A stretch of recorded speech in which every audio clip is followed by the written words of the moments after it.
Story. Number 1. The Thing in Ice Core 73.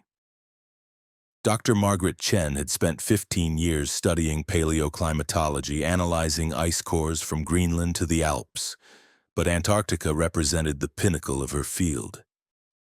In July of 2023, she arrived at the Conan Station in Dronning Maud Land as part of an international drilling project. The station housed 12 researchers through the winter darkness, and their mission was to extract ice cores from depths exceeding 3,000 meters.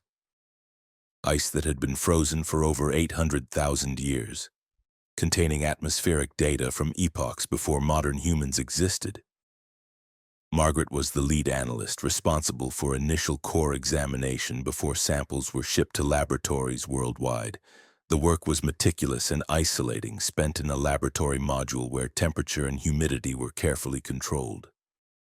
She worked alone most days, preferring the quiet focus that allowed her to notice subtle details in the ice: air bubbles, dust particles, volcanic ash layers, each telling stories about Earth's ancient climate.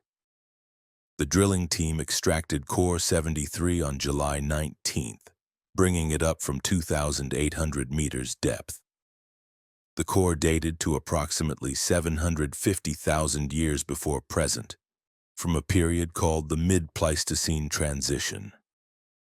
Margaret began her examination that evening, working under bright lights in the cold laboratory, sectioning the core into manageable lengths for analysis. She noticed the anomaly immediately. At a depth corresponding to 748,000 years, the ice changed color. Not dramatically, but enough to catch her trained eye. Instead of the typical clear or slightly cloudy glacial ice, this section had a faint greenish tint. Margaret had seen discoloration before, usually from volcanic ash or mineral deposits, but this was different. The green seemed to come from within the ice itself, not from particles suspended in it. She prepared a thin section for microscopic examination, cutting a slice so thin it was nearly transparent. Under the microscope, the green coloration resolved into something impossible: organic structures. They looked like cells, but with geometries Margaret had never encountered. They were too large to be bacteria, too complex to be simple algae, and too regular to be random contamination. The structures formed networks, almost like neural pathways, interconnected and organized.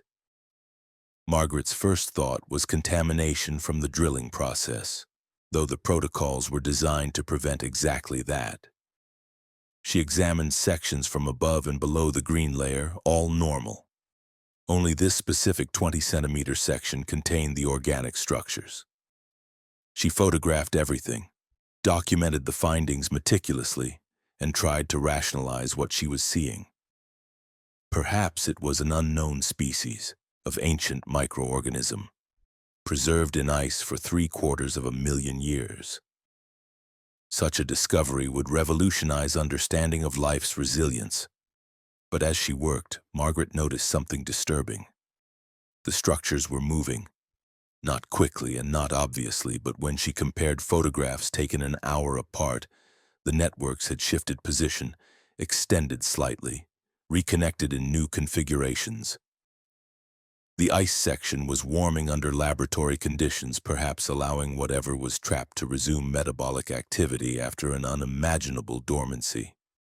She should have stopped then, should have frozen the sample immediately, should have called the station director. But scientific curiosity is a powerful force, and Margaret wanted to understand what she'd discovered before subjecting it to committee review and institutional bureaucracy.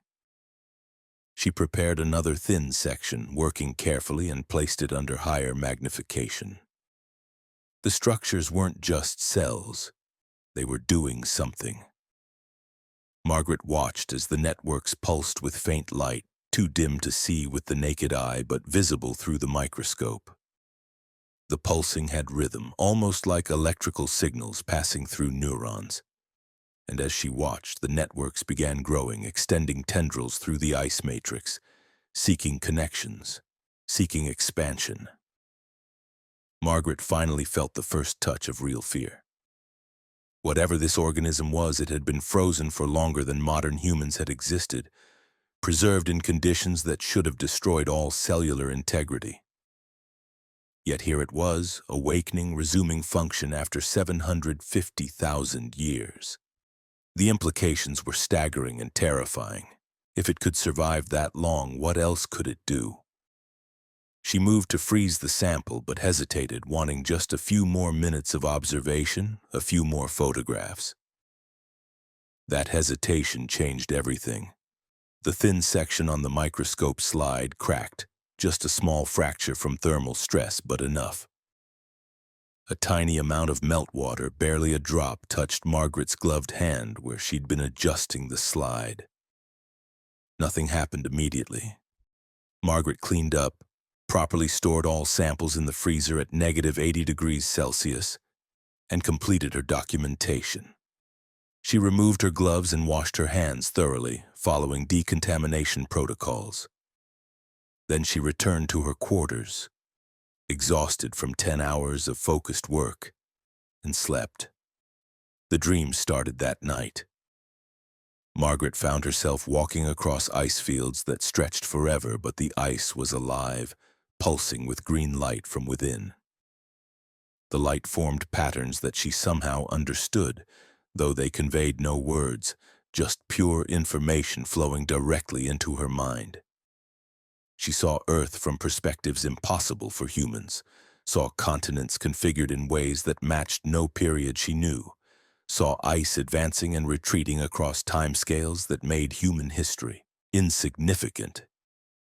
She woke disoriented, her room too warm, her thoughts too crowded. The morning came. Though in July Antarctica saw no sun, so morning was merely a time on the clock. Margaret went to the laboratory and examined the frozen samples. The green coloration had spread. The 20-centimeter section was now 40 centimeters, the organism having grown through solid ice at -80 degrees, which should have been absolutely impossible. Margaret documented everything with growing panic. She needed to report this, needed help understanding what was happening. But when she tried to write up her findings, the words came out wrong, mixed with concepts and terminology that she didn't know but somehow understood. Her handwriting changed, becoming more angular, incorporating symbols that weren't from any alphabet she'd learned. The station director, Dr. Klaus Werner, found her in the laboratory that afternoon, working frantically, surrounded by notes covered in incomprehensible notations. "Margaret, are you all right?" he asked, concern evident in his voice. She tried to explain, but the explanation came out as a mixture of English and something else, strings of sounds that resembled language but weren't. Klaus quarantined her immediately, moving her to the medical module. The station's doctor, James Park, examined her and found nothing physically wrong. Temperature normal, vitals stable, no signs of infection or illness. But mentally, Margaret was changing. She spoke in fragments, switching between languages and non-languages. She drew constantly, creating diagrams of structures and systems that resembled nothing human. And her eyes had changed color, developing faint green specks in the irises. Klaus contacted the main McMurdo station, reporting a medical emergency and requesting guidance. But the response was bureaucratic and slow. Emergency evacuation wouldn't be possible for weeks given current weather conditions, and the medical advice was to isolate the patient and monitor symptoms. Meanwhile, Margaret's condition progressed. She stopped sleeping entirely, claiming sleep was unnecessary, that she was accessing information through other means. She spoke about Earth's history with authority that shouldn't have been possible, describing geological events in specific detail that matched no records, but which, when researchers later checked, proved accurate. She claimed that she was being educated, prepared, that the organism wasn't harmful. It was trying to communicate, to share knowledge accumulated across epochs. Klaus made the difficult decision to sedate Margaret and keep her unconscious until evacuation became possible. But before they could administer the sedation, Margaret did something that changed everything. She walked to the laboratory, opened the freezer containing Core 73 and touched the ice with her bare hands. The green light pulsed in response, brightening, spreading through the entire core in seconds. Then Margaret turned to Klaus and spoke clearly. "It's not an organism. It's a record, a library stored in molecular structures. This ice has been preserving information for hundreds of thousands of years, maintaining knowledge from a period we don't remember, from a time when Earth was home to something else, something that came before us. I'm the first person to access that library, and it's showing me everything." What happened next, Klaus never fully reported. He only stated that Margaret's condition stabilized, that she returned to normal cognition, but insisted on being isolated from the rest of the core samples. The green sections were refrozen, packaged separately, and eventually disposed of in a deep crevasse rather than being shipped to laboratories. The official report described Core 73 as contaminated and scientifically compromised. Margaret completed her winter deployment and returned home in November. She resigned from her position, citing personal reasons, and disappeared from academic life. Klaus tracked her down 2 years later and found her living in rural New Zealand, as far from ice and cold as possible. She agreed to meet him, and over coffee she told him the truth about what she'd experienced. The organism, the library, had shown her memories of Earth's climate cycles spanning millions of years. But embedded in that data were other things, evidence of previous civilizations, not human, that had risen and fallen long before Homo sapiens evolved. The library had been created intentionally, designed to preserve knowledge through ice ages and mass extinctions, waiting for intelligence capable of accessing it. Margaret explained that she'd only glimpsed fragments of what the library contained, that a full integration would have taken months or years, and would have changed her fundamentally, perhaps irreversibly. She'd chosen to sever the connection, to remain human rather than become a vessel for ancient knowledge. But the fragments she'd retained haunted her.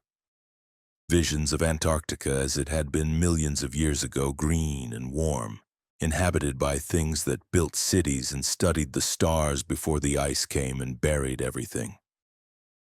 "There are other cores," she told Klaus, "other sections of ice containing more of these libraries.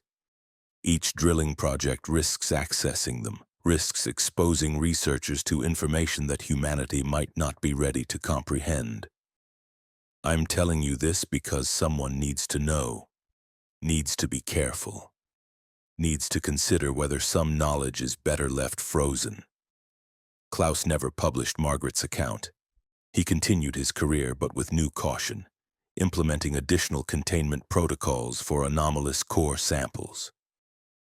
The drilling project at Conan Station continued, extracting cores from deeper depths, older ice, but nothing like Core 73 was encountered again. Or if it was, no one reported it. Margaret lives quietly now, working as a gardener as far from her former career as possible.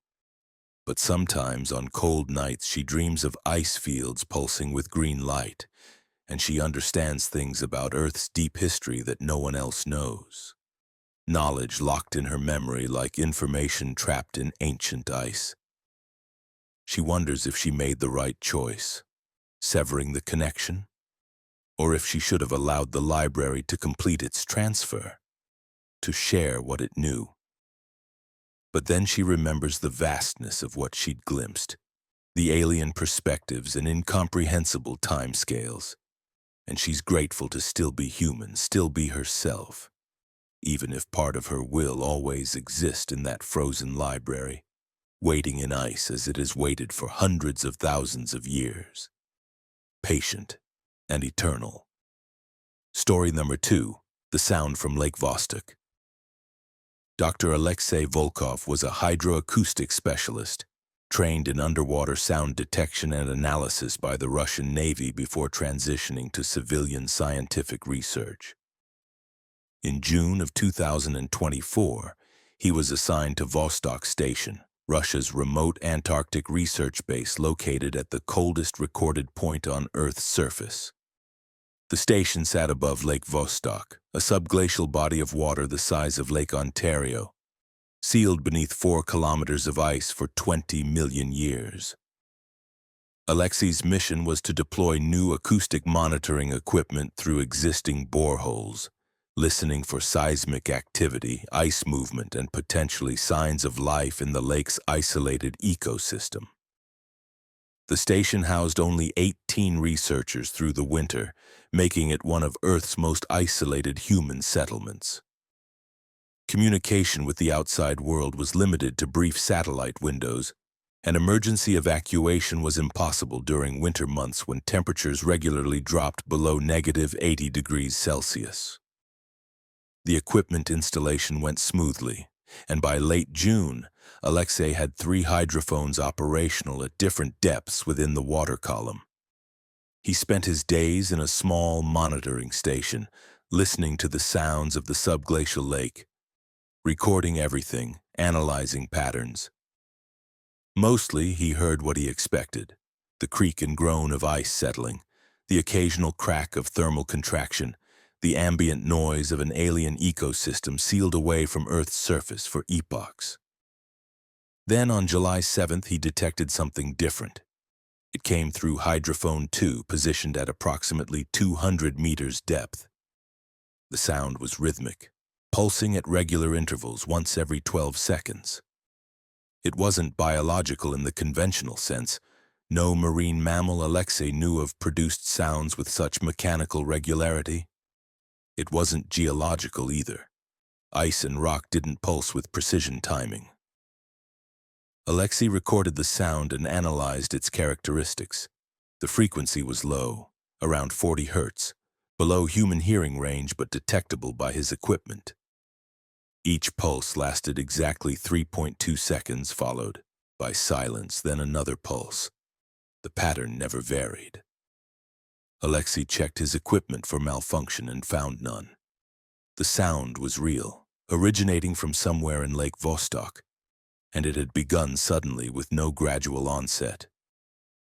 He reported his findings to the station director, Dr. Mikhail Petrov, who reviewed the data with interest but puzzlement. "Could it be our equipment?" Mikhail asked. "Some resonance effect from the borehole?" Alexei had considered that possibility and ruled it out.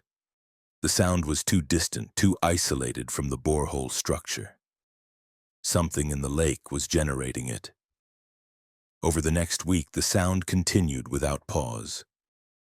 Alexei monitored it obsessively, looking for variations or patterns beyond the simple pulse. He noticed that the amplitude increased slightly during specific hours, between midnight and 4 a.m. local time, but the rhythm never changed. He also noticed something disturbing. Hydrophone 1 and Hydrophone 3, positioned at different depths and locations, were starting to detect echoes of the pulse, as if the sound was spreading through the lake, growing stronger. On July 14th, Alexei detected a second sound, completely different from the pulse.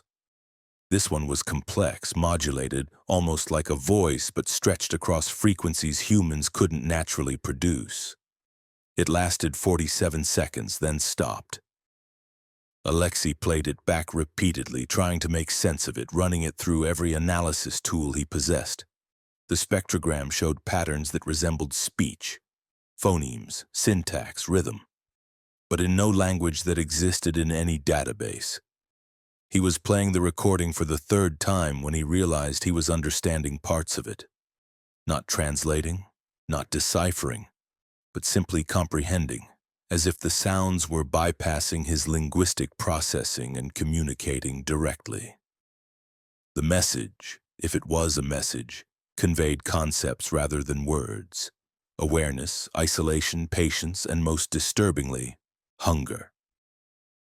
Alexei stopped the playback, his hands shaking. He was exhausted, having slept poorly for days, and he wondered if isolation was affecting his perception. But the recording was real, the sounds were real, and his understanding, however it had occurred, felt real. Something in Lake Vostok was communicating, and it knew the ice above it, knew that humans were drilling, knew that after 20 million years of isolation, contact was imminent. That night, Alexei dreamed of dark water, of pressure and cold beyond imagination, of consciousness that had waited longer than continents had existed. He dreamed of something vast moving through the lake, something that had evolved in complete isolation, adapted to an environment where no light penetrated, where the water never froze despite temperatures that should have solidified it. And in the dream, the thing was aware of him, aware of all the humans at Vostok Station, perceiving them through the ice as shadows, as vibrations, as potential. He woke to find himself standing in the corridor outside his quarters, wearing only his thermal underwear, freezing despite the station's heating. He had no memory of leaving his room or walking. 2 other researchers found him and helped him back, concerned by his disorientation. The station doctor examined him and found mild hypothermia, but nothing else wrong. "You need rest," the doctor prescribed. "This isolation affects everyone eventually. Your body tried to sleepwalk outside. The station's safety systems prevented the exterior door from opening, but you need to be more careful." But Alexei hadn't been trying to go outside. In his fragmented memories of the sleepwalking episode, he'd been trying to go down, toward the boreholes, toward the lake. Something had been calling him, pulling at his mind during sleep when conscious resistance was lowered. He didn't tell the doctor this, fearing psychological evaluation and removal from his research duties. The sounds from the lake intensified. By late July, all 3 hydrophones were detecting the pulse, and the complex vocalizations occurred daily, sometimes for hours. Alexei recorded everything but stopped analyzing the vocalizations in detail, fearing further comprehension, fearing what understanding those sounds might do to his mind. Other station members began reporting poor sleep, strange dreams, sensations of being watched or called. The station director attributed it to winter-over syndrome, the psychological effects of isolation and darkness. But Alexei knew better. On August 2nd, the pulse changed for the first time since its inception. The interval shortened from 12 seconds to 6 seconds, the frequency increased to 60 hertz, and the amplitude doubled. It was growing stronger, becoming more active. Alexei checked the lake temperature sensors and found an anomaly. The water temperature at depth had increased by 0.3 degrees Celsius, which seemed minor but was significant for such a stable environment. Something was generating heat in the lake, moving, metabolizing, preparing. Alexei made a decision that would end his career. He accessed the borehole drilling controls, systems designed to prevent contamination by sealing the holes, and initiated Emergency Protocol 7, which involved pumping heated glycol into the boreholes to melt-seal them permanently. The procedure was meant for emergencies like uncontrolled water upwelling, but Alexei used it to sever the acoustic connection to the lake, to block whatever was trying to reach through the ice. The station director was furious. The boreholes represented years of work and millions of rubles in investment, and Alexei had destroyed them without authorization. He was confined to quarters pending investigation, his research privileges revoked. But the sounds stopped. Without the boreholes as acoustic channels, the lake fell silent, and the psychological effects plaguing the crew gradually diminished. Except for Alexei. He continued hearing the pulse not through equipment but in his mind, a rhythm that matched his heartbeat, a presence that had somehow established connection and wouldn't release him. He heard the vocalizations too, understanding more with each occurrence, receiving information about Lake Vostok's ecosystem, about the thing that lived there. Not a single organism but a colony, a distributed intelligence that spanned the entire lake, that had evolved from microbial life over millions of years into something unprecedented, something that thought and felt and hungered for contact with the world above the ice. The winter ended, and Alexei was evacuated on the first available flight in November. He underwent extensive psychological evaluation and was diagnosed with isolation-induced psychosis, deemed unfit for further Antarctic deployment. His reports about the sounds and the intelligence in Lake Vostok were filed away as symptoms of his mental deterioration. The destroyed boreholes were officially attributed to equipment malfunction rather than human action, saving Alexei from legal consequences but ending his scientific career. He returned to Russia and tried to resume normal life, but the sounds never truly left him. He still hears the pulse, fainter now but persistent, a reminder of what lies beneath Antarctica's ice. He's followed the news about Lake Vostok research, watched as new teams plan new drilling projects, as scientists eagerly anticipate accessing the lake's pristine ecosystem. He's tried to warn them, publishing accounts of his experience that are dismissed as the writings of a man who suffered psychological breakdown in the world's harshest environment. But Alexei knows the truth. Lake Vostok contains something that has waited for 20 million years in complete isolation. Something that has had epochs to evolve, to develop capabilities and characteristics unlike anything elsewhere on Earth. The ice that seals the lake isn't just a physical barrier. It's a quarantine, natural or perhaps deliberate, keeping something contained. And humanity, in its eagerness to explore, to discover, to know, is working diligently to break that quarantine, to establish contact with an intelligence that is fundamentally alien despite having evolved on Earth. Alexei lives quietly now in St. Petersburg, working as a sound engineer for a theater company, as far from hydroacoustics and research as his skills allow.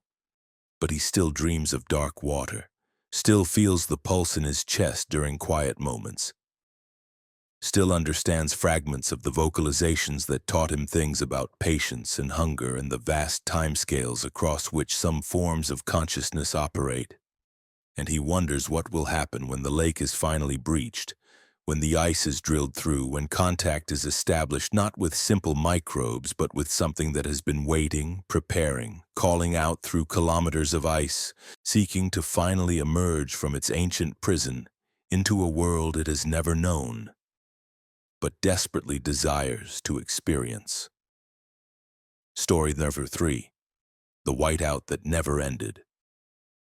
Dr. Catherine Morrison was a geophysicist conducting ice-penetrating radar surveys near the Amundsen-Scott South Pole Station in July of 2023. Her work involved traveling several kilometers from the main station to survey sites, always in pairs for safety, using GPS and radio contact to navigate the featureless ice sheet. The polar night was absolute.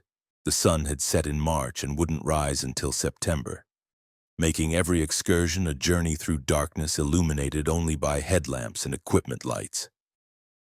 On July 23rd, Catherine and her field partner, Lucas Brennan, departed the station at 8 a.m. local time, though in perpetual darkness time was merely convention.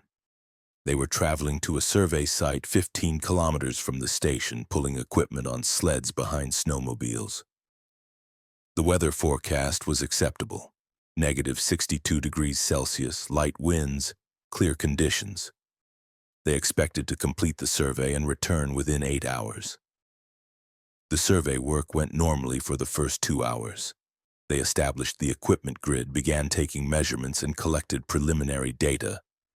The sky above was spectacular, stars so numerous they seemed to blend into a glowing backdrop, with Aurora Australis dancing in green and purple curtains. Catherine had seen thousands of such displays during her Antarctic deployments, but the beauty never diminished. Around 11 a.m., Lucas noticed the wind increasing. Within minutes, it had escalated from light breeze to sustained 30-kilometer gusts. The aurora faded as snow began falling, unusual as clear conditions had been forecast. "We should pack up," Lucas said, recognizing the signs of an approaching storm. Catherine agreed, and they quickly secured equipment, preparing for the return journey. But the storm developed faster than either expected. Within 20 minutes, visibility dropped to near zero, a complete whiteout where sky, ground, and horizon merged into uniform blank whiteness. Even their headlamps reflected uselessly off the dense snow, creating disorienting glare. Lucas attempted to navigate by GPS, but the device was malfunctioning, showing their position jumping erratically across impossible locations. "Station, this is Field Team Morrison," Catherine spoke into her radio. "We're experiencing whiteout conditions at Site Alpha 7. GPS is unreliable. Requesting guidance for return navigation." Static answered her. She tried again on different frequencies but received no response.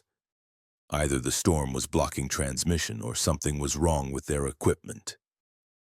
Lucas produced a compass for backup navigation, but it spun wildly, unable to settle on a direction. This shouldn't have surprised them. They were at the South Pole, where magnetic compasses were unreliable at best. But they'd brought a gyro compass specifically designed for polar use, and it was also malfunctioning, its indicator rotating continuously without finding true north. "We stay put," Catherine decided. "Make shelter, wait out the storm. Standard protocol." They deployed an emergency tent, a reinforced structure designed for exactly this situation, and moved inside with their supplies. The tent's heating unit would keep them alive for days if necessary, and the station would send search teams once communication was reestablished. Inside the tent, insulated from the howling wind, they settled in to wait. Lucas tried the radio periodically while Catherine monitored their position with the malfunctioning GPS. An hour passed, then 2. The storm showed no signs of diminishing. But something else was wrong. The temperature inside the tent was dropping despite the heater running at full capacity. Catherine checked the fuel, plenty remained. She checked the heater function, operating normally. Yet the temperature continued falling, now approaching -40 degrees inside what should have been a heated shelter. "That's impossible," Lucas said, watching the thermometer. "The heater outputs enough BTUs to warm this space to +10 even in these conditions. Something's actively cooling the air, working against the heating." They bundled in their extreme cold gear, designed for -80 external temperatures, and tried to rationalize the phenomenon. Perhaps the tent had a leak, though inspection revealed none. Perhaps the heater was damaged, though it showed full operation. Then Catherine noticed the light. Their LED lanterns provided steady illumination, but shadows inside the tent were moving independently of any light source. The shadows stretched and shifted, forming patterns that resembled shapes. Almost like figures. Almost like things trying to take form. Lucas saw them too. "We're hallucinating," he said, though he sounded uncertain. "Oxygen deprivation, maybe? Carbon dioxide buildup?" But their oxygen sensors showed normal levels. They were breathing fine, thinking clearly, yet both seeing impossible shadow movements. Then the shadows spoke, not with sound but directly into their minds, bypassing ears and auditory processing. The communication conveyed disorientation, questioned their presence, seemed confused by their existence, and underlying the confusion was hunger, profound and patient. The hunger of something that had waited in cold and darkness for so long that human concepts of time became meaningless. Catherine grabbed the radio again. "Emergency, emergency. Field Team Morrison requesting immediate evacuation coordinates." She read their GPS position, though the numbers made no sense, placing them thousands of kilometers from Antarctica. The radio remained silent except for static that now seemed to carry whispers, fragments of voices speaking in languages and non-languages, desperate and lost. "We need to leave the tent," Lucas said suddenly. "We need to move. Get away from here." Catherine knew that was irrational. Leaving shelter in a whiteout was suicide. But she felt the same urge, the desperate need to flee from something that was coalescing in the tent with them, taking form from shadow and cold. The temperature had dropped below -60 degrees. Their breath froze instantly into ice crystals that tinkled as they fell. They made the decision that saved and cursed them. They left the tent and entered the whiteout. Outside, the storm had somehow worsened. Wind drove snow horizontally with such force that they could barely stand. Visibility was less than arm's length. They tied themselves together with safety line and began walking, choosing a direction arbitrarily since navigation was impossible. Time lost meaning in the whiteout. They walked for what felt like hours, leaning into wind that tried to knock them down, feeling the cold penetrate even their extreme weather gear. Catherine knew they should have reached the station by now, knew they should have encountered some landmark. Anything. But the white emptiness continued infinite in all directions, featureless and unchanging. Then Lucas stopped walking. Catherine felt the tug on the safety line and turned back to find him standing motionless, staring at something she couldn't see. "Lucas!" she called, her voice barely audible over the wind. He didn't respond. She approached and saw that his eyes were open but unfocused, his expression blank. "Lucas!" She shook him and he blinked, returning to awareness. "I saw the station," he said slowly. "It was right there, just ahead. But when I tried to walk toward it, it moved away, stayed always the same distance, like it was leading me somewhere." Catherine felt ice in her chest that had nothing to do with temperature. They were experiencing something beyond normal whiteout conditions, beyond equipment failure. They were in something else, somewhere else, and the storm wasn't natural. They resumed walking, having no better option. Catherine began noticing other figures in the whiteout, shapes that resembled people, visible only at the edge of perception, vanishing when looked at directly. Some walked parallel to them, others approached before fading. All seemed lost, wandering, seeking. Catherine realized they were seeing the dead, or ghosts, or echoes of people who had died in Antarctica's ice, trapped in the whiteout forever. Her radio suddenly crackled to life. "Morrison, respond. This is search team. Do you copy?" The voice was distorted but recognizable. Station Director Dr. James Harding. Catherine grabbed the radio. "Search team, this is Morrison. Our position is unknown. We're experiencing anomalous conditions, possible hallucinations. Request guidance. Morrison, your GPS shows you 17 meters from the station main entrance. Walk bearing 090 straight east. You should see lights within 30 seconds. Catherine looked east, or what her compromised sense of direction suggested was east, and saw nothing but white. But she and Lucas walked in that direction, counting steps, hoping desperately. At 28 steps, they walked into a solid wall. Catherine reached out and felt metal, felt a door handle, felt the blessed solidity of the station structure. They'd somehow circled back, or the station had come to them, or reality had finally reasserted itself. They opened the door and stumbled inside to find the search team suiting up for rescue, shocked to see them return unassisted. "You've been gone 19 hours, Director Harding said. "You missed 3 check-in windows. We were about to send the search party out." Catherine checked her watch. It showed only 4 hours had elapsed. Lucas's watch showed the same. Yet the station clocks, the logs, the worried faces of their colleagues all confirmed 19 hours had passed in a journey that should have taken 8.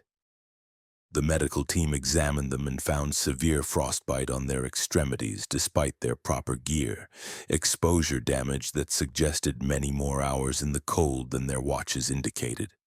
They were treated, warmed, and debriefed. Catherine tried to explain what they'd experienced, The malfunctioning equipment, the impossible cold, the shadows, the figures in the whiteout. The director listened carefully but non-committally. The storm was unusual, Harding admitted. Came out of nowhere, not predicted by any model. And we lost all telemetry from your position for the duration. But you're safe now. That's what matters.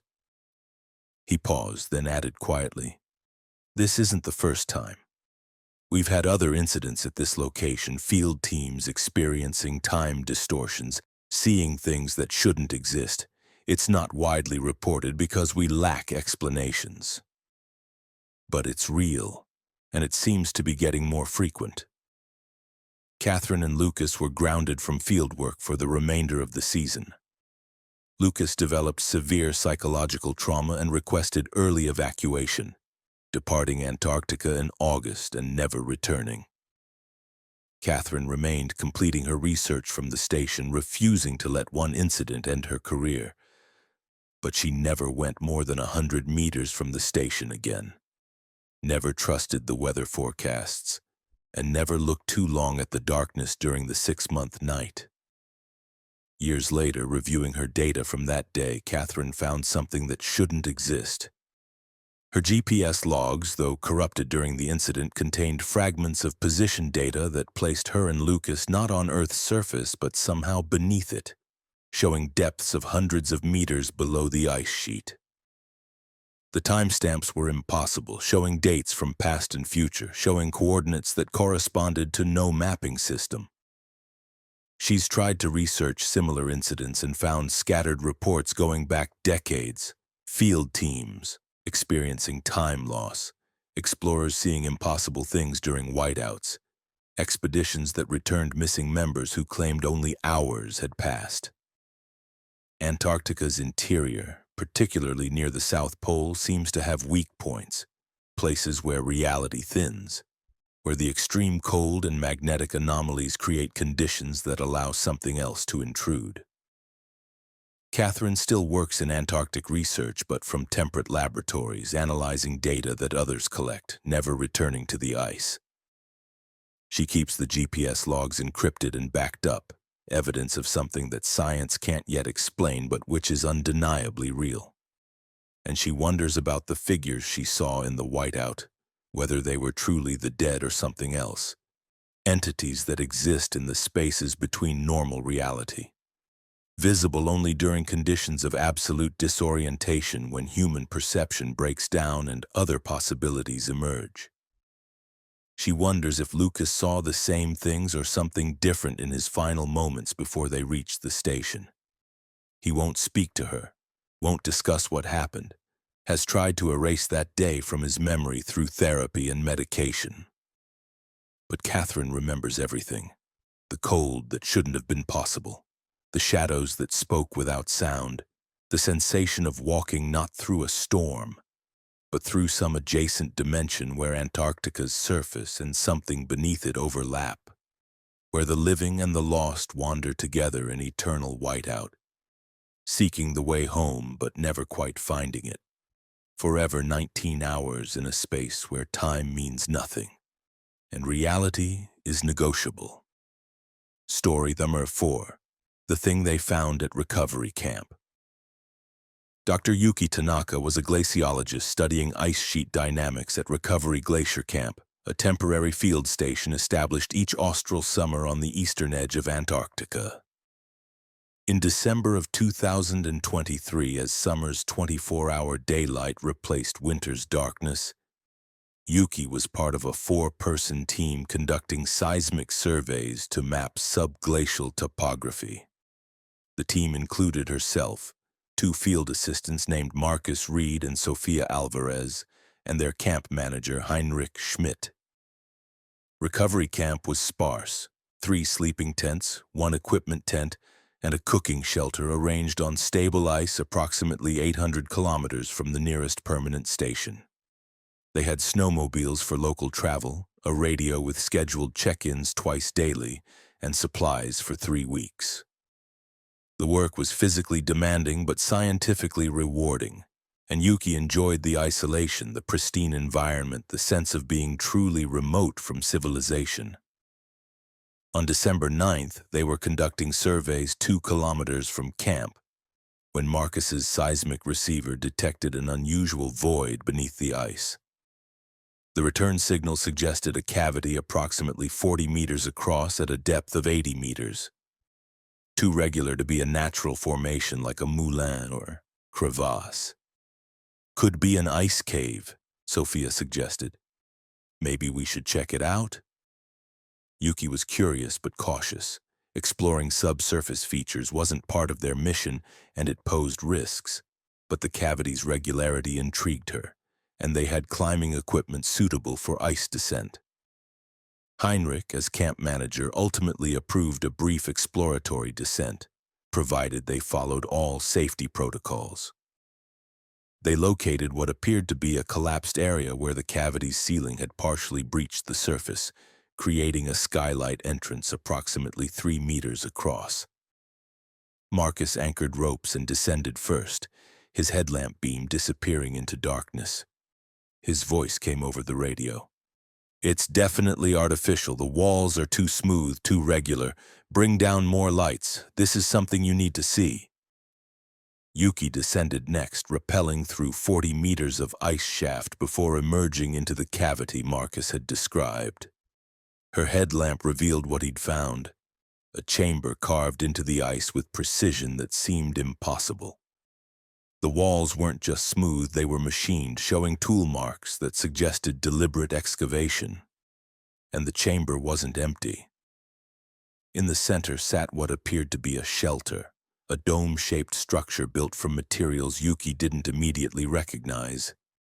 It was approximately 6 meters in diameter, covered in frost, partially collapsed on one side. Around it lay scattered equipment, metal containers, tools, what might have been scientific instruments, all encased in ice but visible beneath the transparent surface. "This is a camp," Yuki breathed. "Someone was living here under the ice." But who? And when? Antarctica had been explored for barely a century, and no expedition she knew of had established subglacial camps. She approached the dome structure carefully, examining its construction. The materials weren't modern, no synthetic fabrics or plastics. Everything looked older, built from metal and canvas, technology from perhaps the 1940s or 50s. Sophia descended to join them, and her reaction mirrored Yuki's shock. "We need to document this immediately and contact authorities. This could be a historic site from an early expedition, maybe even predating the Antarctic Treaty." They began photographing everything, being careful not to disturb potential artifacts. Then Marcus found the bodies. They were inside the dome, preserved by cold, 2 figures in antiquated polar gear sitting as if they'd simply gone to sleep and never woken. The frost coating them made details difficult to discern, but Yuki could see enough. These were men, explorers from a bygone era, dead for decades but preserved as perfectly as if they'd died yesterday. Heinrich joined them, having descended after securing the rope's topside. His reaction was immediate concern. "We shouldn't be here. We need to leave now and report this through official channels. Disturbing remains is serious, legally and ethically." But Yuki's scientific curiosity overrode caution. "Just a few more minutes. We need to at least identify them if possible, figure out when they were here." She approached the bodies carefully and found identification on one, a patch sewn to his coat reading Deutsche Antarktische Expedition, 1938-39. German Antarctic Expedition. Yuki's mind raced through historical knowledge. The Nazis had sent an expedition to Antarctica in the late 30s, a scientific mission that had mapped parts of the coast but officially had never penetrated deep inland. Yet here was evidence that they had, that at least 2 members had established this impossible subglacial camp. But why? Why dig into the ice? Why build a shelter beneath the surface rather than above it? Yuki examined the chamber more carefully and noticed something she'd initially missed. The walls bore more than tool marks. There were carvings, symbols etched into the ice, geometric patterns that seemed almost deliberately decorative, and the patterns continued deeper into the chamber toward a section Yuki hadn't initially noticed, a tunnel leading further down. "There's more," she announced. "This chamber is just the entrance to something larger." Heinrich was shaking his head firmly. "No. We leave now, Yuki. This is beyond our mission scope. We report what we've found and let proper authorities investigate." But Yuki was already moving toward the tunnel, drawn by scientific curiosity and something else, something harder to define. A feeling that whatever lay below was significant, perhaps the discovery of her career. The tunnel descended at a steep angle wide enough for single-file passage, walls carved with the same precision as the chamber above. Marcus and Sophia followed Yuki despite Heinrich's protests. Their headlamps illuminated ice that seemed to glow faintly from within, though that might have been an optical effect from the light refraction. 50 meters down, the tunnel opened into a second chamber, much larger than the first, and here they found something that stopped all of them cold. The chamber was approximately 30 meters across, dome-ceilinged, and the walls were completely covered in carvings, not just geometric patterns, but images, scenes depicting figures that looked almost human but weren't quite right in their proportions. The figures were tall and thin with elongated limbs, and they seemed to be performing tasks, building structures, operating machinery, observing stars. In the center of the chamber stood what could only be described as an altar or platform, a raised section of ice carved into steps leading to a flat top. On that platform lay an object that Yuki initially thought was a large stone. But as she approached, she realized it was something else. Organic in appearance, roughly spherical, approximately 1 meter in diameter and faintly translucent. Inside the sphere, visible through its surface, were structures that resembled organic tissue, veins or nerves, still intact, still present after what must have been thousands or millions of years. "What is that?" Sophia whispered. No one had an answer. Yuki extended a gloved hand to touch it, and Heinrich grabbed her wrist. "Don't. We don't know what it is, if it's safe, if touching it will damage it or contaminate it. We document and leave now." But it was too late. The moment Yuki's glove had come within centimeters of the sphere, something changed. The faint glow in the ice walls brightened, pulsing with a rhythm that felt biological, like a heartbeat. The temperature dropped precipitously. Yuki's breath frosted instantly, and frost began forming on their suits despite the insulation. Then the sphere moved, not rolled or fell, but contracted and expanded like a lung breathing, like something waking after dormancy beyond measure. The structures visible inside shifted, reorganized, became more complex. And Yuki heard sound, not through her ears but inside her mind. A voice or multiple voices speaking in harmonics that conveyed meaning without words. The message was simple and terrifying. "Thank you for waking us. We have slept so long. The cold preserves but also imprisons. You have brought warmth, brought life.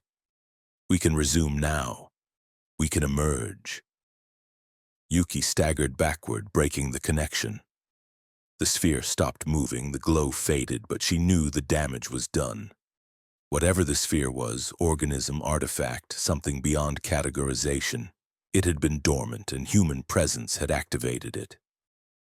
The German expedition had found it 8 decades ago, had studied it, and something had gone wrong, forcing them to flee or die trying to contain it. "We run," Yuki said, her voice shaking. "We seal this chamber and we run." They fled back up the tunnel, Heinrich leading, moving as fast as safety allowed. Behind them, Yuki heard sounds, ice cracking, things shifting, movement where there should have been only stillness. They reached the main chamber where the German bodies lay and found them different. no longer sitting in peaceful death but collapsed, as if whatever had preserved them had withdrawn, as if the thing below was reclaiming energy it had used to maintain the camp, preparing for something else. They climbed the rope out of the cavity faster than safety protocols recommended, reached the surface, and Heinrich made an immediate decision. We collapse it. We trigger icefall to seal the entrance, bury it again. Marcus and Sophia were nodding emphatically, but Yuki hesitated. We don't know what we're dealing with. Burying it might not be enough. We should make sure no one else stumbles across it, Heinrich interrupted. We report it as a structural hazard, a dangerous cavity that collapsed. We don't mention what we found. We let it stay buried, like it's been buried for however long. He was already setting charges, small explosive bolts they used for seismic work, repurposed now to trigger collapse. The charges detonated, and the cavity's entrance imploded, tons of ice falling inward, sealing the shaft. They stood in silence, watching the ice settle, each processing what they'd witnessed. Finally, Sophia spoke. Those men, the Germans, they found it too. They tried to study it, and it killed them, or they killed themselves to prevent something. Either way, it's been waiting down there for 80 years, and we just woke it up. They returned to camp and maintained radio silence about the discovery, filing only routine reports about their seismic work. The cavity was logged as a hazard, now collapsed, no further investigation needed. When their field season ended 2 weeks later, they evacuated as planned, and back in civilization they agreed never to discuss what they'd found. But Yuki knows the collapse wasn't sufficient. The sphere, the entity, whatever it was, had been reactivated.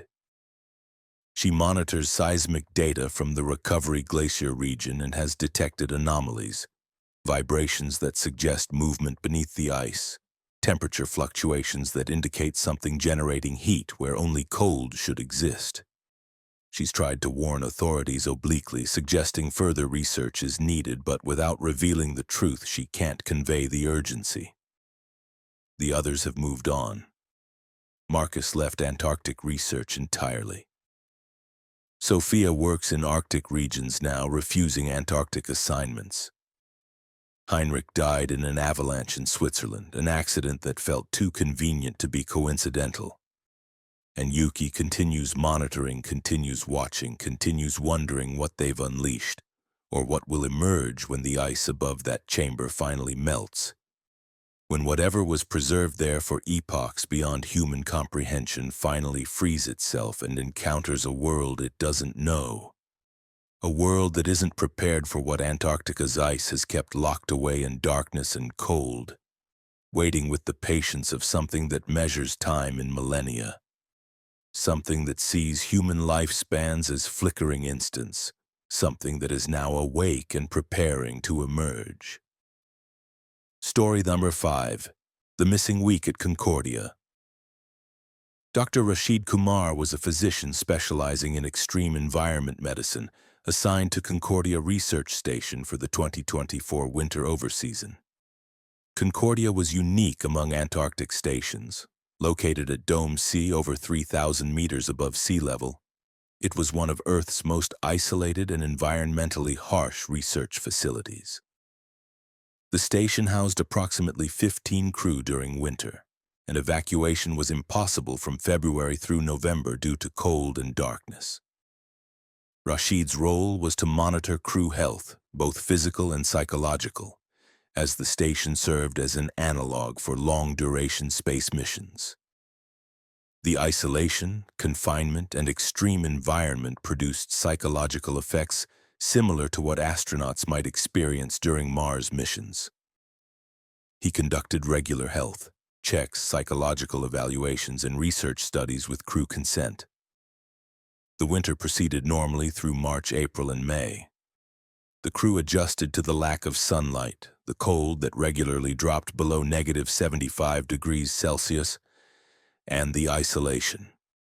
Rashid monitored for the expected issues, sleep disturbances, seasonal affective responses, interpersonal conflicts, and found the crew coping well, maintaining morale through structured routines and group activities. Then came June 15th. Rashid woke in his quarters feeling disoriented, unsure of the time. He checked his watch. It read June 22nd, showing 8 a.m. That was impossible. His last clear memory was of June 14th evening meal, followed by sleep. He couldn't have lost a week. He went to the common area and found the entire crew assembled, all looking equally confused. The station's clock showed June 22nd. The computer systems showed the same date. But none of them could remember anything after June 14th. 7 days had vanished from their collective memory. Dr. Elena Volkov, the station commander, called an emergency meeting. Someone explain this. Is it mass psychosis, contamination, carbon monoxide? But the station's environmental system showed normal operation.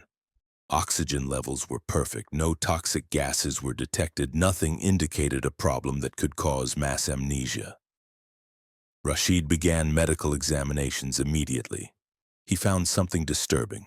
All crew members showed signs of malnutrition and dehydration inconsistent with only one night's sleep. Their physical conditions suggested they hadn't eaten or drunk adequately for days. More concerning, several had minor injuries, bruises, small cuts, sore muscles, that they couldn't explain and that hadn't existed on June 14th. The station's logs provided no answers. Data recordings showed routine operations through June 14th, then nothing. A complete gap until June 22nd, when systems began recording again as crew woke from their strange amnesia. Video surveillance showed the same gap, though Rashid noticed something odd. The cameras had recorded the corridors and common areas going dark, not from power failure but from absence. For 7 days, no lights had been turned on. No one had moved through the station's public spaces. But the private quarters told a different story. Rashid's room showed signs of occupation during the missing week. His bed was unmade in ways that suggested multiple sleep cycles. His wastebasket contained food wrappers from meals he didn't remember eating, and his journal had entries in his handwriting dated June 15th through 21st, filled with routine observations about health monitoring and research work. The entries seemed normal, describing a regular week of station operations, but Rashid had no memory of writing them. Every crew member found similar evidence in their quarters, signs that they'd been active, eating, working, living through the missing week, but without any conscious memory of doing so. It was as if they'd been functioning on autopilot, or as if something else had been directing their bodies while their conscious minds were elsewhere. Elena reviewed all station systems meticulously and found one anomaly. The station's power consumption during the missing week had been 40% higher than normal, suggesting increased use of heating, lighting, and equipment. But if the common areas had been dark and unused, where had the extra power gone? Rashid decided to search areas they normally didn't access. Storage rooms, mechanical spaces, the tunnels that connected different station modules. In a storage room that should have been locked, he found something that made his blood freeze. The room had been converted into a workshop. The walls were covered in diagrams drawn directly on the metal surfaces, complex mathematical equations and geometric patterns that Rashid didn't recognize. In the center of the room sat a construction, a framework built from salvaged equipment parts, wires, metal pieces, all assembled into a geometric structure approximately 2 meters tall that resembled nothing functional Rashid could identify. He called Elena and the senior staff. Together they stared at the construction, trying to understand its purpose. "Did we build this?" one engineer asked. "During the missing week, were we constructing this thing?" No one could answer, but the implication was clear. They had built it during the time they couldn't remember, working with purpose and coordination toward some goal that their waking minds couldn't comprehend. Elena ordered the construction dismantled and documented, then decreed that no one should work alone until they understood what had happened. But that night, Rashid woke to find himself standing in the corridor outside his quarters holding tools, walking toward the storage room where the construction had been. He hadn't consciously decided to get up or leave his room. His body was moving without his direction, compelled by something that bypassed his conscious will. He forced himself to stop, to drop the tools, to return to his quarters and lock himself in. His heart pounded as he realized what had happened during the missing week. They'd all been controlled, directed by something that used their bodies like puppets, that had worked through them to build its construction, to accomplish some purpose using human hands because it had no hands of its own. The next morning, Rashid reported his experience, and others admitted similar episodes, sleepwalking, finding themselves in unfamiliar locations with no memory of how they'd arrived, experiencing compulsions to perform actions they didn't understand. The phenomenon was intensifying, or perhaps the thing directing them was becoming less subtle as it neared completion of whatever it was building. Dr. Pavel Sokolov, the station's senior physicist, examined the diagrams in the storage room and came to a disturbing conclusion. These equations describe quantum field manipulation and dimensional intersection. They're beyond current theoretical physics, but the mathematics is consistent. Whatever we built during the missing week, it's meant to create a stable connection to somewhere else, to allow something to cross between dimensions or realities. The crew held an emergency council. Their options were limited. They couldn't evacuate until spring, couldn't call for help that would arrive in time. They decided to destroy the construction completely, to seal the storage room, to maintain constant paired supervision to prevent anyone from working on it unconsciously. But the presence, whatever had directed them during the missing week, wasn't finished. Over the following days, crew members experienced increasing compulsions, found themselves resisting urges to return to the storage room, heard voices in their minds speaking in languages that weren't languages, conveying instructions and purposes they couldn't fully grasp, but felt compelled to obey. Rashid, as the medical officer, tried to understand the mechanism. The phenomenon seemed to affect everyone simultaneously, suggesting external influence rather than internal psychology. It was strongest during sleep or moments of reduced attention, when conscious resistance was lowest. And it had a goal: to complete the construction, to establish the connection it described. On June 30th, Elena made a drastic decision. We sedate the entire crew in shifts, keep half of us unconscious at all times so that we can't be used to build or sabotage. The aware half monitors the sedated half and themselves. It was extreme, potentially dangerous, but they had few alternatives. The sedation protocol worked partially, the compulsions lessened, and no further construction occurred. But the sedated crew members experienced terrible dreams. They all reported similar visions of Antarctica as it had been millions of years ago, warm and green, inhabited by things that built cities from materials that seemed organic and technological simultaneously. The things had established a presence on Earth that persisted beyond their physical departure, embedded in certain locations. Places of extreme cold and isolation, places like Concordia, where the barriers between realities thinned and connection became possible. July brought relief as the present seemed to weaken or perhaps to withdraw, its window of opportunity closing. The compulsions stopped, the dreams faded, and the crew slowly returned to normal operations, maintaining vigilance but no longer experiencing active interference. They never discovered what had triggered the initial event, what had allowed the presence to affect them during those 7 missing days. When winter ended and evacuation became possible, the entire crew departed, and none returned for subsequent seasons.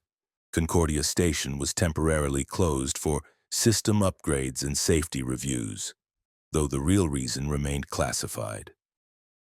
Rashid filed extensive medical reports documenting the incident, but official conclusions attributed everything to isolation-induced shared psychosis, a mass psychological event brought on by extreme environmental stress. But Rashid knows the truth. Something exists in Antarctica, perhaps buried in the ice, perhaps existing in dimensions adjacent to normal reality, that occasionally reaches through during conditions of perfect isolation and darkness.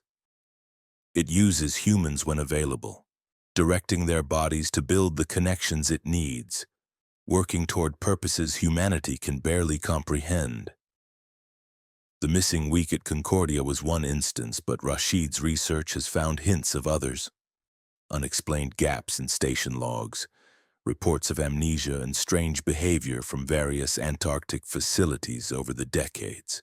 He's left Antarctic medicine entirely, now working in tropical hospitals, refusing all assignments to isolated environments.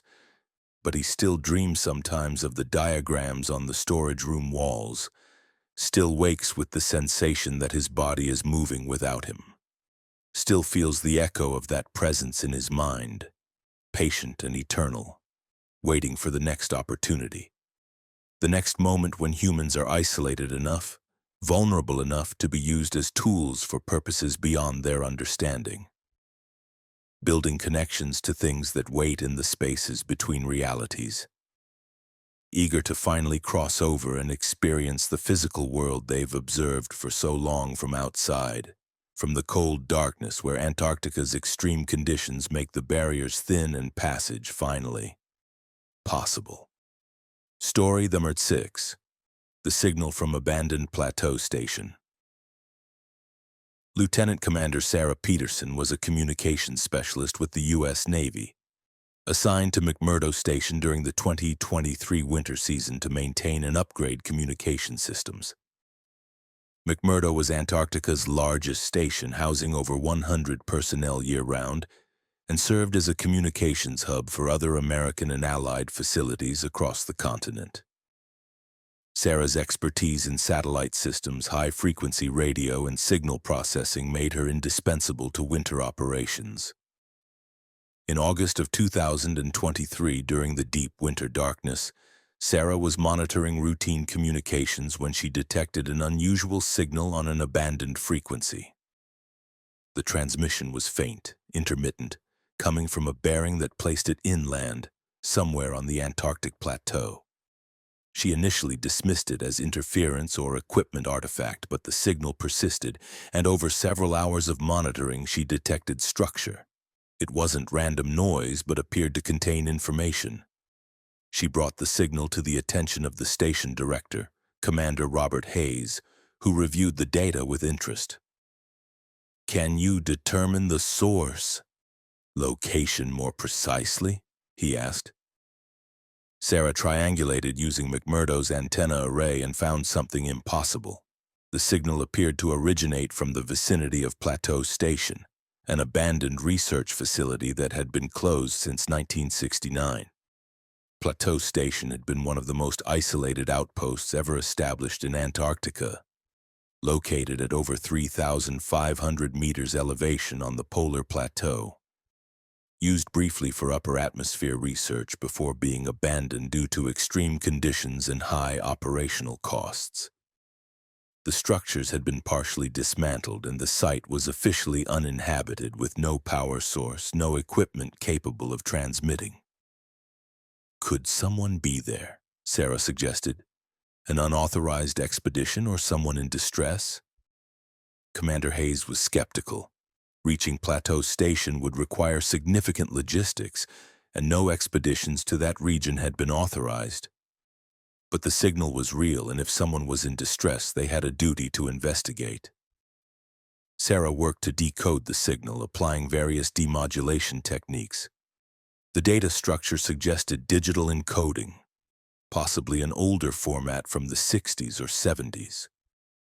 After days of analysis, she successfully extracted audio, a voice transmission heavily distorted but intelligible. A man's voice speaking English. "Plateau Station to McMurdo, Plateau Station to McMurdo. Request immediate assistance. Crew experiencing anomalous phenomena. Repeat. Request immediate assistance. The transmission was time-stamped. December 1968, recorded 55 years ago during Plateau Station's operational period. But if the transmission was historical, why was it broadcasting now? Sarah searched archives and found references to the December 1968 incident. Plateau Station had reported experiencing equipment malfunctions, psychological effects on crew, and had made urgent requests for evacuation. The station had been evacuated in January 1969, closed permanently shortly after, with official records citing equipment failure and harsh conditions as reasons for closure. But now, over half a century later, something at the abandoned station was retransmitting that December 1968 distress call. Sarah extracted more audio and found multiple transmissions spanning several weeks. The crew's communications becoming increasingly desperate, describing phenomena that the historical records didn't mention. Sounds from beneath the ice, equipment operating on its own, crew members experiencing shared hallucinations of vast spaces beneath the station, of presences that watched them through the darkness. Commander Hayes contacted the National Science Foundation, reporting the discovery and requesting guidance. The response was surprising: an immediate directive to cease monitoring that frequency, to delete all recordings, to forget the signals. No explanation was provided, just orders framed as urgent security requirements. Sarah complied, officially, but kept personal copies of the data, curious about why 50-year-old transmissions from an abandoned station warranted such aggressive suppression. She continued monitoring the frequency covertly and found that the transmissions were evolving. New content appeared, not from December 1968, but from later dates, January, February, March 1969, after the official evacuation. The voices described being unable to leave, described equipment that wouldn't stop running despite attempts to shut it down, described something beneath the station that had been awakened by their presence and refused to let them go. The final transmission, dated March 15, 1969, was the worst. The voice, identified in station logs as Dr. Walter Emerson, Plateau Station Commander, spoke with resigned clarity. "This is our final message. We understand now what this place is, why it was never meant to be disturbed. The ice here is different, not just frozen water, but something else, something that preserves and contains things that exist outside normal dimensions. Our drilling, our research, we damaged that containment. What we released isn't finished with us, and it won't let us leave. We're sealing the station, setting it to transmit this warning. If anyone hears this, if anyone comes to Plateau Station, do not drill into the ice, do not stay after dark, do not listen if it speaks to you. Some places are closed for reasons beyond logistics." The transmission ended with sounds that Sarah's technical mind couldn't process. Not machinery, not wind, not anything she could categorize. Then silence, and the signal ceased. Sarah researched Dr. Walter Emerson and found that he and 5 crew members had officially departed Plateau Station in January 1969, returned to McMurdo, and subsequently left Antarctica. But checking more carefully, Sarah discovered that Emerson had died in a psychiatric facility in 1972, committed after experiencing severe psychological breakdown. 3 other crew members from that final winter had also suffered mental health issues. The official explanation was isolation-induced trauma, but Sarah saw the pattern. Something at Plateau Station had affected them permanently. She traced the retransmission signal more carefully and discovered it wasn't coming from Plateau Station itself, but from beneath it, transmitted through the ice from a depth of approximately 200 meters. Something down there was using the old station's abandoned equipment as a conduit, broadcasting the warnings that Emerson and his crew had tried to send, perhaps using their recorded voices, perhaps the men themselves somehow preserved in the strange ice they'd described. Sarah made a decision that would end her military career. She contacted a journalist who specialized in Antarctic mysteries, providing anonymized copies of the transmissions and her analysis. The story broke internationally, focusing attention on Plateau Station and demanding disclosure about what had really happened there in 1968-69. The official response was swift and crushing. Sarah was investigated for security violations, found guilty of mishandling classified information, and dishonorably discharged. The transmissions were officially explained as echoes of old radio signals, atmospheric phenomena that occasionally replayed historical broadcasts. The journalist's evidence was discredited, and the story faded from public attention. But Sarah succeeded in one goal. Plateau Station's location was designated a permanent exclusion zone, forbidden for any future expeditions or research. The official reason was structural hazards and contamination from aging fuel depots, but Sarah knows the real purpose. Whatever is beneath that station, whatever Emerson and his crew encountered, remains contained only by isolation and avoidance. She lives in Colorado now, working civilian communications for a mountain rescue service, as far from ice and cold as she could manage. But she still monitors certain frequencies, still listens for signals that shouldn't exist. And on certain nights, during atmospheric conditions that enhance radio propagation, she hears it. The faint, desperate broadcast from Plateau Station transmitted from beneath the ice, speaking with voices that should be silent, warning against disturbances that have already occurred, trying to prevent a future that may be inevitable. Sarah has studied other abandoned Antarctic stations, places like Wilkes Station, closed in 1969, or Vostok Station's old facilities, and found similar patterns. Many closures occurred around the same period, late 60s and early 70s, officially due to logistics and funding. But Sarah suspects a different reason.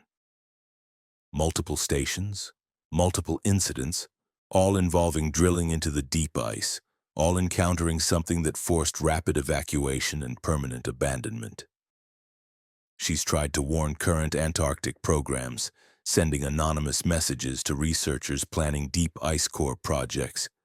But without credibility or evidence that hasn't been classified, her warnings are ignored. She watches from a distance as new drilling projects reach ever deeper ice, extracting cores from millions of years ago.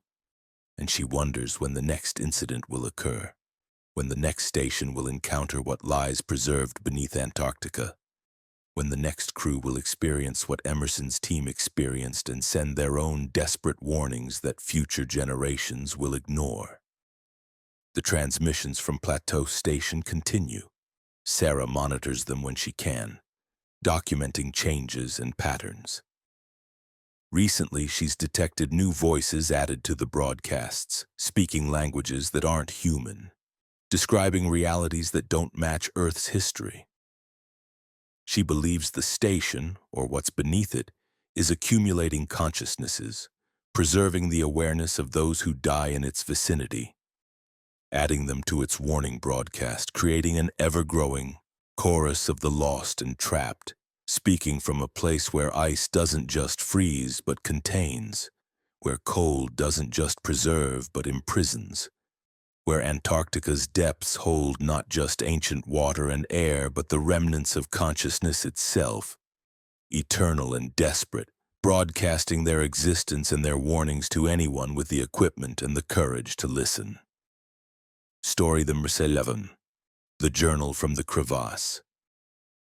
Dr. Marcus Okonkwo was a glaciologist and experienced mountaineer, leading a 3-person field team conducting ice dynamics research in the Transantarctic Mountains during January of 2024. The team included a postdoctoral researcher named Dr. Alicia Patel and a field guide named Jonas Eriksson. Their mission was to study crevasse formation patterns on the Beardmore Glacier, one of the largest valley glaciers in Antarctica. On January 8th, while surveying the glacier's southern margin, Jonas noticed something unusual. A piece of fabric protruding from the ice wall of a partially collapsed crevasse. Upon closer inspection, Marcus realized it was the corner of a backpack, old and weathered, frozen into ice that appeared to be at least several decades old, judging by the compression and crystalline structure.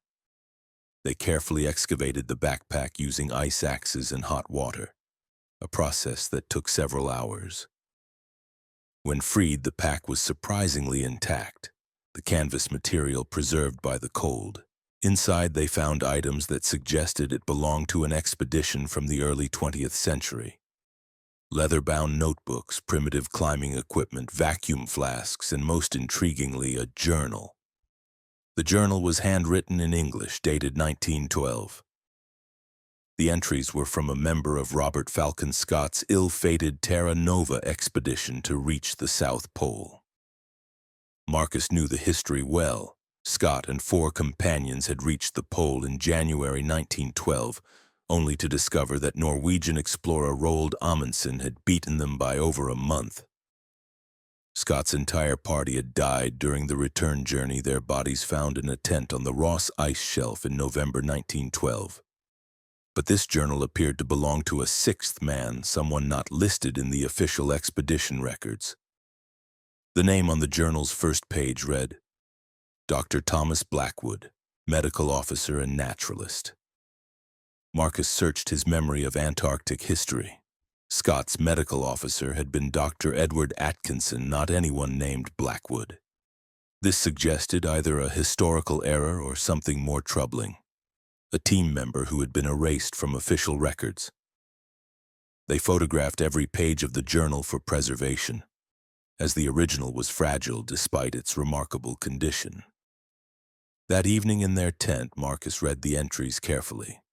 The early pages described routine expedition work, scientific observations, and the team's preparations for the polar attempt. Blackwood wrote clearly and thoughtfully, demonstrating keen, scientific insight and attention to detail. But around the November 1911 entries, the tone changed. Blackwood described being left behind as part of the support party while Scott and his 4 companions pushed for the pole. Standard practice, and Blackwood seemed to accept this decision.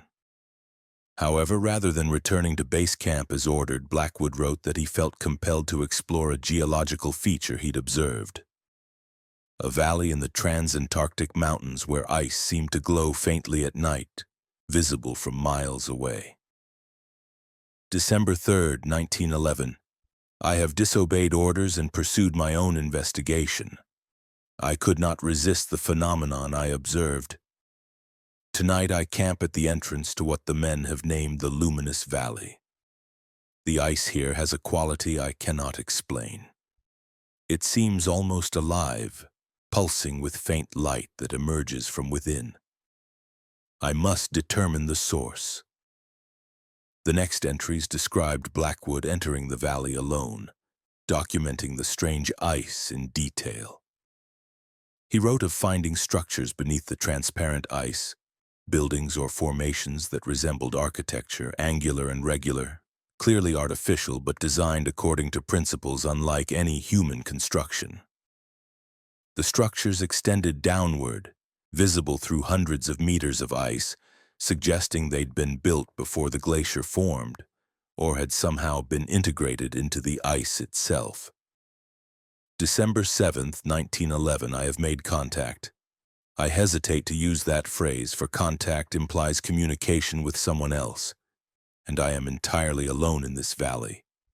Yet I cannot deny that something has reached into my mind, shared images and concepts beyond my vocabulary to describe. The structures beneath the ice are inhabited, or were inhabited, by beings that came to Earth long before humans evolved. They built cities in Antarctica when it was warm, and when the ice came they adapted or retreated or perhaps were trapped. What remains is not alive in any conventional sense, yet not entirely dead, consciousness preserved in ice as surely as mammoths are preserved in Siberian permafrost. Marcus felt a chill reading this. Blackwood's writing showed no signs of psychosis or cold-induced dementia. His observations were detailed and scientific, his reasoning clear. But the implications of what he described were fantastical. Pre-human civilizations in Antarctica, consciousness preserved in ice. Yet Blackwood insisted it was real, documented what he witnessed with the same care he'd shown in earlier mundane entries. The journal continued through December, describing Blackwood's deepening understanding of what the ice contained. He wrote that the preserved consciousnesses could communicate, sharing knowledge accumulated across millions of years, showing him visions of Earth's history that contradicted accepted geological theories. He described seeing Antarctica's forests and oceans, seeing the beings that had inhabited the continent, seeing their technology and science that made early 20th century human civilization seem primitive. But most disturbing were Blackwood's later entries where he described the price of this knowledge. December 29th, 1911. I understand now why I feel compelled to remain here, why the thought of leaving fills me with physical pain. The exchange is not one-sided. As they share knowledge with me, I am becoming part of them, my consciousness integrating into the ice, my thoughts becoming stored alongside theirs. I am being preserved, added to their library. I should be terrified, but I feel only acceptance. What is my single life compared to the opportunity to persist for millions of years, to contribute my experiences to their eternal collection? The final dated entry was January 3rd, 1912. I will not leave this valley, my body will freeze here, and my mind will join those preserved in the ice. Perhaps someday, when the ice melts or future explorers discover this place, our combined knowledge will be useful, will help humanity understand what came before, what lies buried beneath Antarctica. I hope they approach with humility and care. The knowledge here is vast, but accepting it requires sacrifice. I make that sacrifice willingly. Dr. Thomas Blackwood, ending this record. The journal ended there, but loose pages tucked in the back contained additional writings dated weeks later that made Marcus's blood run cold. The handwriting was Blackwood's, but the content was wrong. The entries described watching Scott's polar party from a distance, observing their triumphant attainment of the pole, followed by their devastating discovery of Amundsen's tent. But Blackwood couldn't have witnessed this. He'd written that he was staying in the luminous valley, hundreds of miles from the pole. Unless the consciousness preserved in the ice could perceive events across distances, could observe through means beyond physical presence. The later entries suggested exactly that. Blackwood describing events across Antarctica as if he had omniscient surveillance, watching expedition teams, witnessing the deaths of Scott's polar party, observing the rescue teams and the eventual discovery of the bodies. Writing in his journal long after his own body should have frozen, after his hand should have been incapable of holding a pen. Marcus shared the journal with Alicia and Jonas. Their reactions mirrored his own shock and uncertainty. This could be an elaborate hoax, Alicia suggested, created recently and planted to be discovered. But the journal's physical age seemed genuine, and the historical details were accurate for 1911-1912. Jonas was more disturbed. If it's real, if Blackwood really experienced what he described, then we need to find the luminous valley and document it. This could be the most significant discovery in Antarctic history. But Marcus hesitated. Blackwood's journal read like a warning as much as a documentary. Whatever he'd encountered had absorbed him, made him part of something alien and eternal. Was that a fate Marcus wanted to risk, even for scientific glory?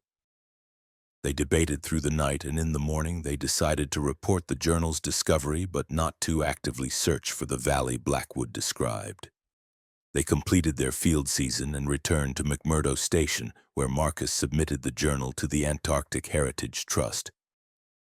For preservation and analysis, the response was subdued.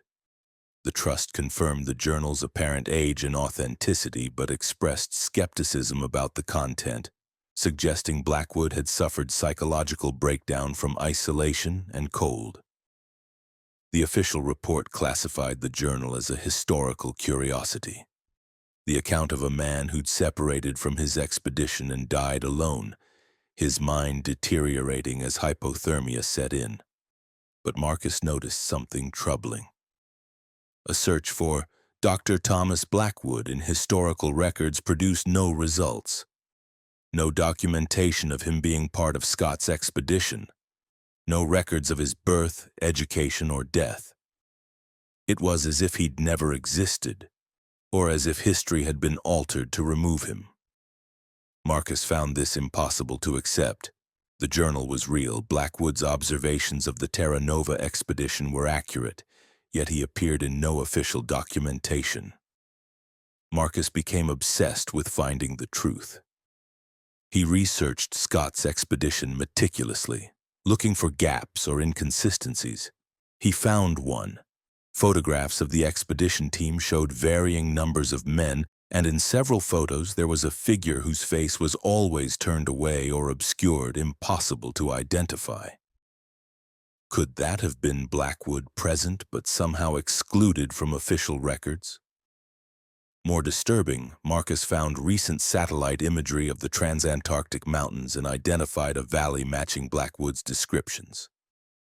A location where the ice appeared different in infrared imaging, showing thermal characteristics that suggested something beneath generating faint heat. The valley was remote, requiring significant logistics to access, but it existed, and its properties matched what Blackwood had documented over a century ago. Marcus has not returned to Antarctica. He continues glaciology research from his university position, analyzes data from satellite and remote sources, and avoids field expeditions. The journal affected him profoundly, raising questions he can't answer. If Blackwood's account was true, if consciousness can be preserved in ice alongside knowledge from pre-human civilizations, what does that mean for humanity's understanding of itself and its place in Earth's history? He dreams sometimes of finding the luminous valley, of seeing what Blackwood saw, of potentially joining the library of consciousnesses preserved there. But he resists these urges, recognizing them as potentially external influences, as the same compulsion that drew Blackwood away from his expedition and into isolation. Marcus understands that some discoveries are too dangerous, that some knowledge comes at costs too high to justify. The journal remains in storage, accessible to researchers but largely ignored, dismissed as the fantasies of a man who never officially existed. But Marcus knows it's real, knows Blackwood was real, and knows that somewhere in Antarctica's frozen mountains ice holds more than just water and air. It holds consciousness, knowledge, and perhaps the future of anyone curious enough and foolish enough to seek it out, to accept the exchange Blackwood accepted, to become eternal and incorporeal, preserved in cold that doesn't just freeze but transforms, that doesn't just preserve but integrates, that makes mortality obsolete at the price of everything that makes us human. Story number 8. The Thing Beneath the Dome. Dr. Jennifer Walsh was a structural engineer specializing in extreme environment construction assigned to Antarctica's newest facility, the Dome Horizon Station, during its construction phase in the 2024-2025 summer season. Dome Horizon was designed as a next-generation research facility built on the East Antarctic Plateau, featuring modular architecture and advanced climate control. The station would house 50 researchers year-round and serve as a hub for deep field science. Construction had proceeded smoothly through November and December, with the foundation completed and structural components being assembled. Jennifer's role was to ensure integrity and safety standards throughout the build process. On January 2, 2025, excavation teams were preparing to install a deep foundation anchor for the station's central tower when they encountered something unexpected 20 meters below the ice surface, a void. Initial sonar mapping suggested a natural cavity, perhaps formed by geothermal activity or ancient meltwater channels. But when Jennifer descended with the excavation team to inspect it, she found something that stopped her breath.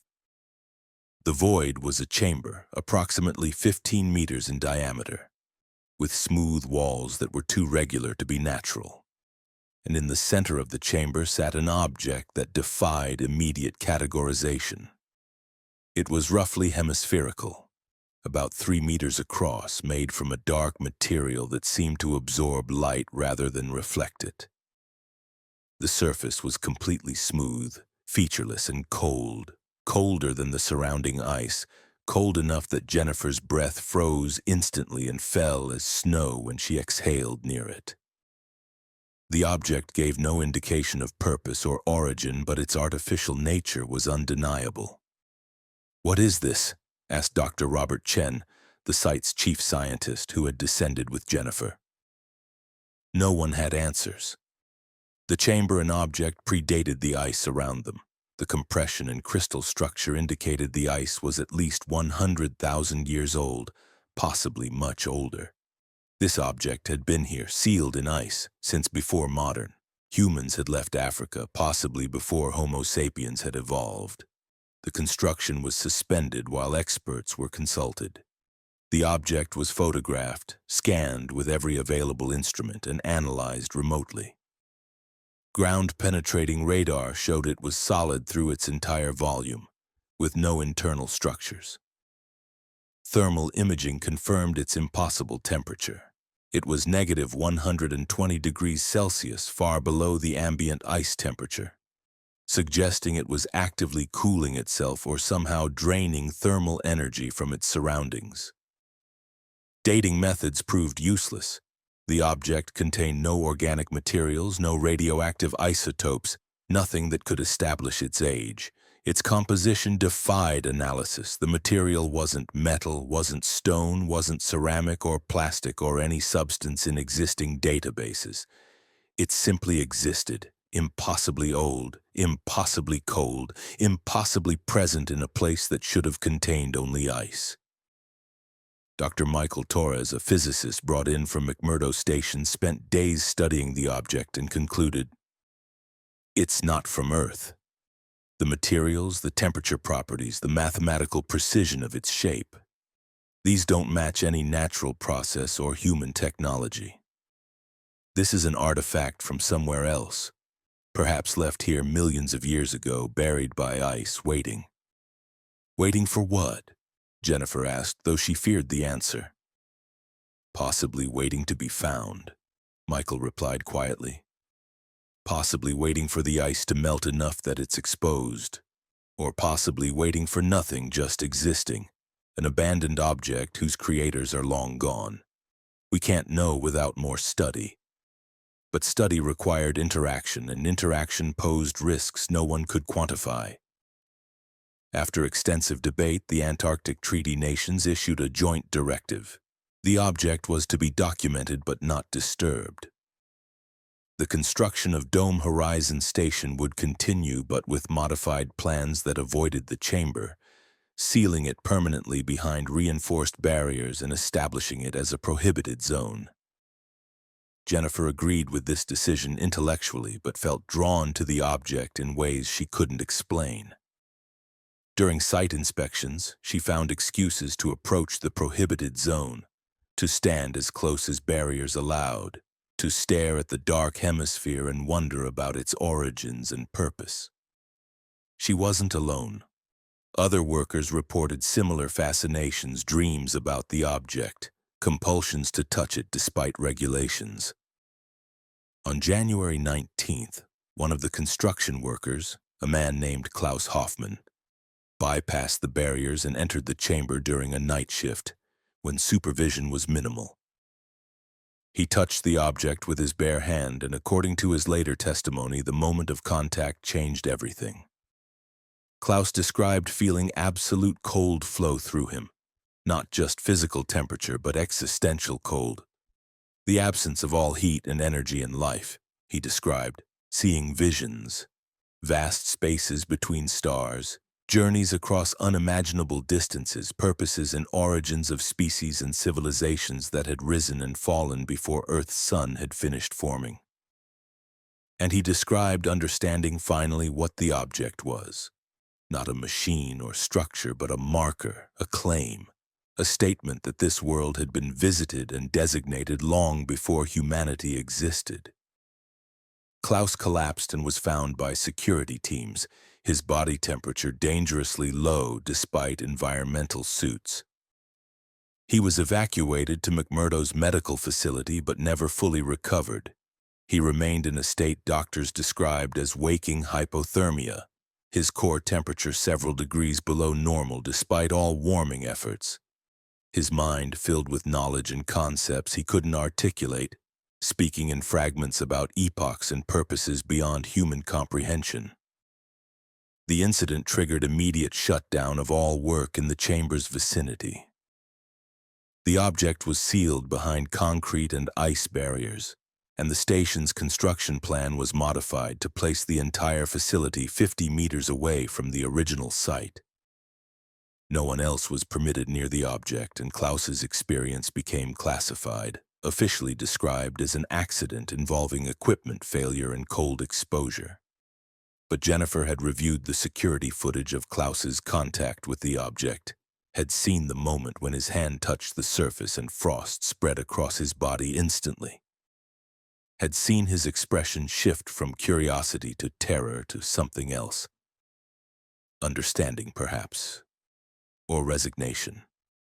And she'd noticed something the official reports ignored. The object had changed after Klaus touched it. Its surface now showed faint patterns, markings that resembled writing in languages that had never been human, glowing dimly from within the dark material. Jennifer completed her contract and departed Antarctica in February, returning to her home in Canada. But she couldn't escape the memory of the object, couldn't stop thinking about what it represented.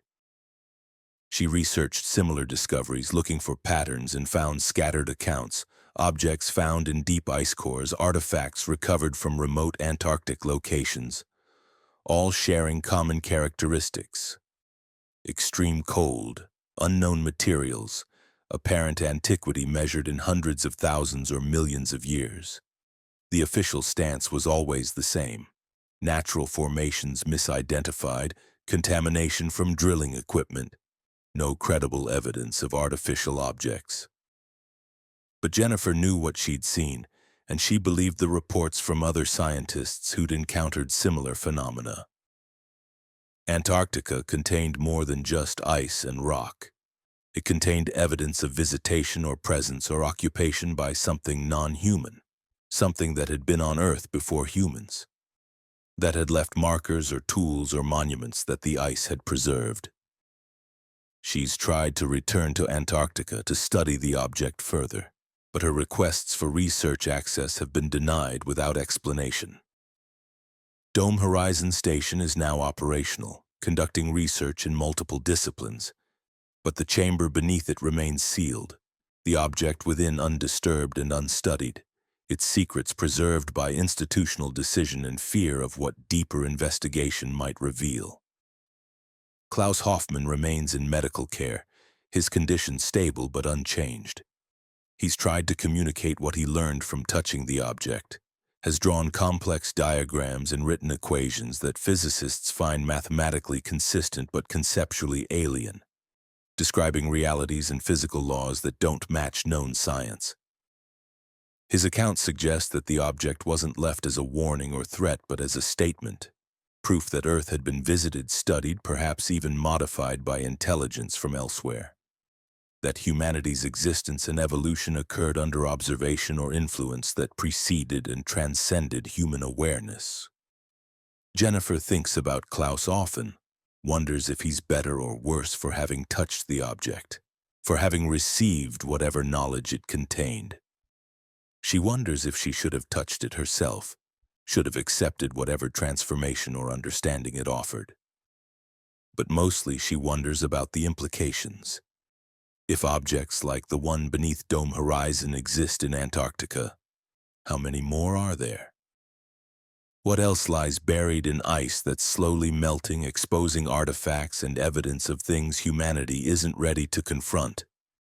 She monitors climate change data obsessively, watching as Antarctica's ice sheets retreat, as temperatures rise, as more of the continent's ancient surface becomes exposed. And she fears what will emerge, not just from a scientific perspective, but existentially, knowing that humanity's understanding of itself and its place in the universe might be fundamentally challenged by what Antarctica's ice has preserved, by what the cold has kept hidden but which warmth will inevitably reveal. Objects and artifacts and truths that demonstrate Earth's history is far stranger and more complex than our species has ever imagined. That we are not the first intelligence to walk this planet and perhaps not even the most significant. Just the current occupants of a world that has hosted others before us and will host others after we're gone, all of it recorded and preserved in ice that remembers everything.